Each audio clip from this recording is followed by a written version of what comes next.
সুজনকে নিশানা করলেন সৌগত। সুজন কার্বাইড দিয়ে চুল পাকিয়ে জ্ঞানের কথা বলে। একটা সময় বরানগরে খুব কর্তৃত্ব ফলাতো, এখন মায়ের ভোগে গিয়েছে। বরানগরের কর্মী সভায় এভাবেই সুজনকে নিশানা করলেন সৌগত রায়। আপনাদেরকে আরেকবার জানিয়ে রাখবো, যেখানে বরানগরের একটি কর্মী সভা থেকেই এভাবেই তিনি নিশানা করেছেন এবং সৌগত রায় তিনি কটাক্ষ করেছেন।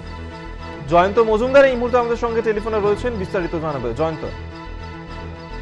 সৌগত রায়ের কিন্তু গতকালকে কর্মী সভা ছিল বরানগরে। সেখানে কিন্তু তৃণমূল কংগ্রেসের একাধিক হেভিওয়েট পার্সন উপস্থিত ছিলেন। সেখানে উপস্থিত ছিলেন ববি হাকিম। আর সেই মঞ্চে দাঁড়িয়ে প্রকাশ্যে জনসভায় তিনি কিন্তু যে উক্তিটি করলেন সুজন চক্রবর্তীকে নিয়ে, তিনি স্পষ্টতই দাবি করলেন যে সুজন চক্রবর্তী কার্বাইড দিয়ে চুল পাকিয়ে টিভিতে জ্ঞানের কথা বলে। আগে একটা সময় বরানগরের সিপিএম এর কর্তৃত্ব ছিল, এখন বর্তমানে সেই কর্তৃত্ব একেবারেই নেই বললেই চলে, একেবারে শূন্য হয়ে গিয়েছে। ফলত তিনি এই নির্বাচনে অর্থাৎ দমদম লোকসভা কেন্দ্রের যে নির্বাচন, পাশাপাশি বরানগরের বাই ইলেকশনে তিনি ভাবতেই নারাজ সিপিএম কে সঙ্গে নিয়ে। এবং শুধু তাই নয়, সুজন চক্রবর্তীকে এই মন্তব্যের প্রসঙ্গে সিপিএম এর তরফ থেকে তন্ময় ভট্টাচার্য তিনি দাবি করেছেন যে প্রফেসরের মুখে এই ধরনের মন্তব্য কিন্তু বড়ই বেমানান। এই ধরনের মন্তব্য সৌগত রায় একজন অধ্যাপক মানুষ, তার মুখে এই ধরনের মন্তব্য মানায় না বলেই জানিয়েছেন। ধন্যবাদ তোমায় জয়ন্ত মজুমদার, টেলিফোনে ছিলেন প্রতিনিধি।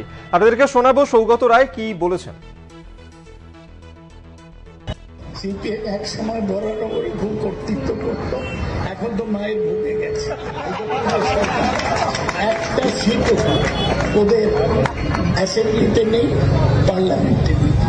ওদের কি সুজন মাথার চুল কার্বাইড দিয়ে পাকিয়েছে, বয়স তো আমাদের কার্বাইড দিয়ে পাকিয়ে জ্ঞানের কথা বলে